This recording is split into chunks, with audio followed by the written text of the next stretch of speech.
Yun, magandang araw mga 5-9. Magluluto nga pala tayo ngayon 5-9 ng maya-maya. Yan, sinigang sa miso 5-9. Yan, may nabili 5-9 ako, isang pirasong maya-maya dito 5-9. Buhay pa yan kanina 5-9, bagong huli yan. Galing sa binangunan. Yan. Pagdating ko pa 5-9 dito sa bahay, nagugas muna ako kamay ng yan, para maganda ang laban. Yan, 5-9 sariwan-sariwa. Kapag na nilinisan ko na, tinanggalan ko na ng hasang at aking 5-9 na chinap na Gaya ng 5-9, maninipis lang. Tapos binaka ko lang ang ulo. Pagkatapos ng 5-9, hinugasan ko at akin ng 5-9 na ipiprito. Iyan. Prito ko muna 5-9 bago isigang. Iyan. Inisa-isa ko na 5-9. Nilagay sa kumukulong mantika. Iyan, no. At saka isa-isa ko na din 5-9 na hinango. Iyan. Quality ang 5-9. Masarap yung 5-9. Gawa ng medyo maulan-ulan ang panahon eh. Yan. Akin na 5-9 inisa-isa. Tapos ng 5-9, nagahit na 5-9 ako ng luya dito 5-9. No? Yan. Ginahit ko lang 5-9, maliliit 5-9. Yan. Kaya maliliit 5-9, aking igigisa pa yan. Tsaka 5-9, meron ako sibuyas dito. Ginahit-ginahit ko na din lang 5-9. No? Ganyan lang 5-9, ang gayat. Oh. Yan. Tapos 5-9, may isang piraso 5-9 dito ng labanos. Yan, masarap yan 5-9 pag may labanos. Yan. Gayat-gayat lang 5-9, maninipis din lang. Yan. Matapos ng 5-9, meron ako dito din 5-9 na okra. Akin pinutol ko lang 5-9 sa gitna. Ayos yung 5-9. Makakatuloy yung 5-9. Medyo lalapot ang sabaw. At meron 5-9 ako na sili panigang. Tapos 5-9 may mustasa ako dito. Yan. Dalawang taling mustasa. Matapos nung lahat 5-9 na aking hinimay, akin ang hinugasan muna 5-9. No?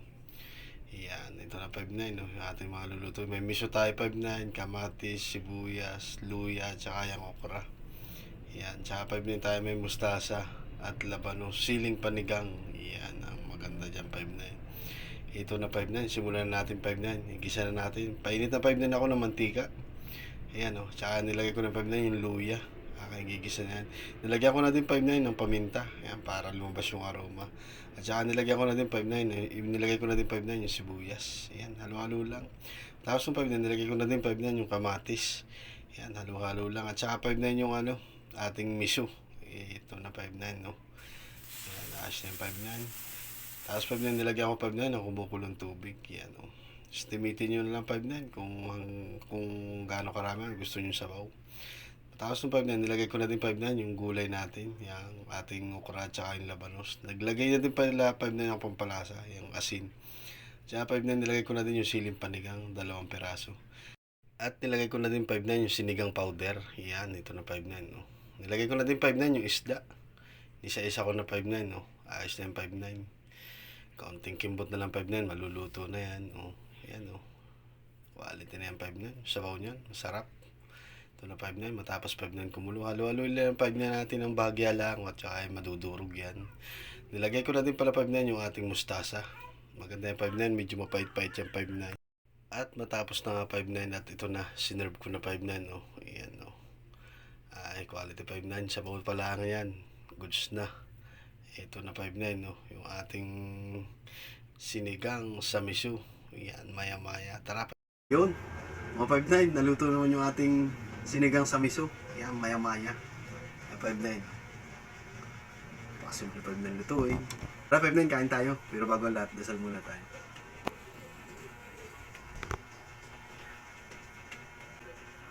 Yung sili. Paborito natin yung 5-9, pampagana. Tapos 5-9, itong mga mala dinosaur na mala dinosaur na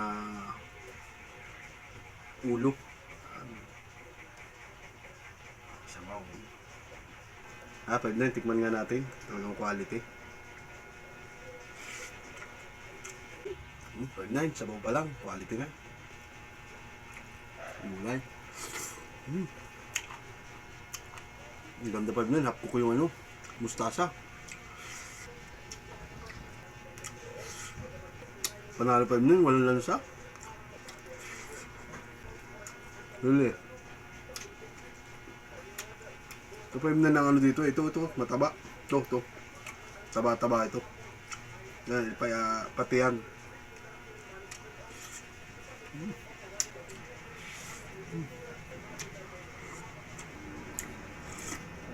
Yung sabaw. Nalo.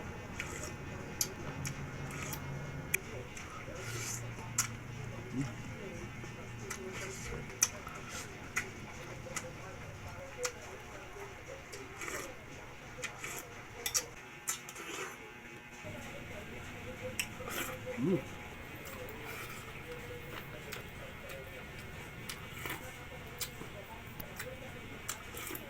lang, 5-9. Maraming salamat. God bless.